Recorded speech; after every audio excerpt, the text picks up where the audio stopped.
Episode 15 of GBGuns Armory, where we're looking back at stuff past reviewed. I'm giving a little bit more of the feels, and really we're talking about concepts around the gun itself, plus looking for experiences and commentary from you guys now that this stuff has been out for a while. Trying to hit on the things that aren't necessarily the latest and greatest, but still worth thinking about. And today we've got the Girsan MC9. As I hold it up, you guys will see that this is kind of a Smith & Wesson MMP inspired build. Came with this peri-optic off-brand red dot, but quite frankly I don't care because red dot technology is pretty universal. There are a few nice features and there can be some build quality things out there, but when you get a free dot, what is there to really complain about? So what is this thing? It's MMP-esque, full-size 17 round mech gar mags included. We have ambi slide control, we have interchangeable back straps. The takedown, as you can see there, MMP related. And the trigger, we've got some spring-loaded take-up. Very crisp break. Reset moderate, a little bit soft, kicks you forward for another break. Not a bad gun at all. And when we reviewed this, we were generally impressed with it. I don't recall any issues. I'll link to the review.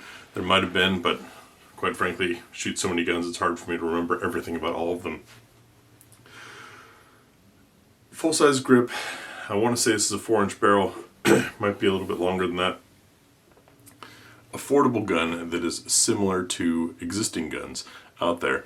And the thing that comes to mind with this, because as soon as something like this comes out, people say, oh yeah, but you can't get holsters for it, or how am I going to find parts, or, you know, etc., etc. The magazines are likely CZ75. You can see the ambi cut there, and it's a mech gar pattern, so I don't think Girsan went to the trouble of developing a new magazine when those bodies already existed. But to me, guns like this are a great option when someone is just looking for a gun. When they're not looking to get into a whole ecosystem of parts and aftermarket and all that kind of stuff. They just want a pistol. Be that a home defense need, be that a simple truck gun or camping gun, or just something to go to the range with or something to practice with. Now, I, and probably some of you enthusiasts, know that can be a slippery slope. You can find yourself very quickly enjoying shooting and wanting to get it and wanting more things and all that kind of stuff. And in times like that, something like this may not be the best choice, because then you find yourself like, well, if I want to get these holsters or these parts, or I want to do these modifications, then I need to get something a little more common. But for folks looking for just a gun, I think things like this, like the MC9, aren't a bad option at all. Especially if you get it from a reputable manufacturer. Now, Girsan, like T-Sosh, and like some of the other big Turkish brands, while they may not be the most popular or cool or hip brand in the US, in my experience, they make quality stuff. So there's, you might have quality control issues with some of the smaller brands, but you won't necessarily have design flaws or things like that. It's not like it's some startup guy in his garage producing these guns. And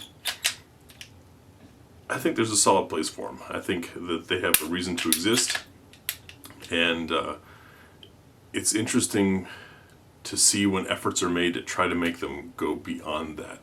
There's another gun in the collection here from Girsan, the MC28, and I want to say back around 2017 maybe it was, when Zenith was importing them, they put considerable effort into trying to mainstream it. They had guys competing with them. They had their custom shop tinkering with them and making hotter models, and there was this true effort to bring it mainstream. And while it didn't stick because it was just one voice, sort of like my passion for the ground power pistols in the US, I can show you guys ground power is doing incredible things and talk about them until I'm blue in the face, have been for years. But I'm just one guy doing it. And so that doesn't sway the public opinion. It might get some people to look into it, but it's not the same as, say, your typical Springfield product launch, right? Where your entire feed in YouTube is buried in that stuff for days. So I bring this up because, like with the MC28 efforts,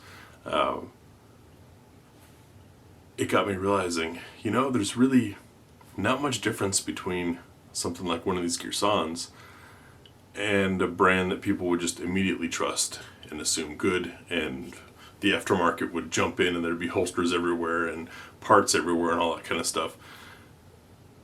As far as firearms, the firearms themselves aren't that different. It's just the push that goes behind it. And realizing that has me sort of reverse analyze, looking after the fact at a lot of the marketing efforts that are behind many of the guns on the market, and wondering, is what everyone says is good really good? Or is it just we were told that and so it became good?